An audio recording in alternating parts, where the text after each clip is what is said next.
ทุกคนปั้นข้าวหลังจากช้อปปิ้งมาผัวทอดไข่ดาวไว้ให้แต่เศร้าพุ่นละจะไม่หน่วยหนึ่งโอ้ผิดแต่แซ่บค่ะช่วงนี้ผัวก็หวานสวีทใส่ใจเนี่ยเป็นพิเศษเอาแท้เอามาเนาะนี่เราจะเปลี่ยนซื้อตั้งแต่ถุงซิปล็อกมาใส่หมักเพชรคาโฟเซนแล้วก็ทอดไก่กับไปจับเอาเนาะไอ้เหี้ยได้เป็นแนวลูกมากอันนี้ลูกไซโก้กับมากชีสแม่กินนมอ่ะนะงัวหลายมันมึนหัวไปกินนมอัลมอนด์แทนเนาะนี่ลูกเริ่มใหญ่แล้วสิใหญ่ก็พอกับแม่แล้วก็เอานมส้มมาไว้ให้ลูกกินมันจะได้ดีกับตอลำไส้มันจะย่อยง่ายมันจะบอกอึ้งหนึ่งอันละเราเปลี่ยนไปส่งยางเลยก็ได้คุกกี้นี่ดอน48นี่เป็นแนวลูกมักคุกกี้2 ดอน48ของป้อม2 มัด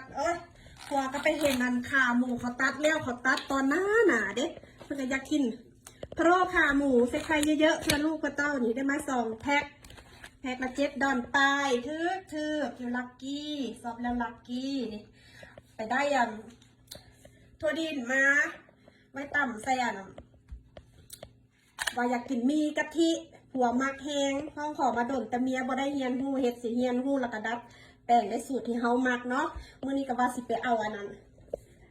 ซอกอันนั้นใบขี้หูดอยู่ใส่นาเท้ามันถึกอยู่หั่นน่ะได้หลายอีกแต่ว่าฝนตกแห้งหมด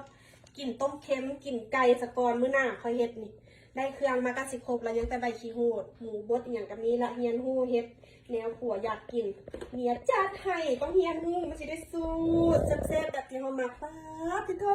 thank you เด้อทอดไข่ไว้ให้เมียปั้นเศร้ากับเจี๊ยบประเดกโอ้ย thank you เลิศหลาย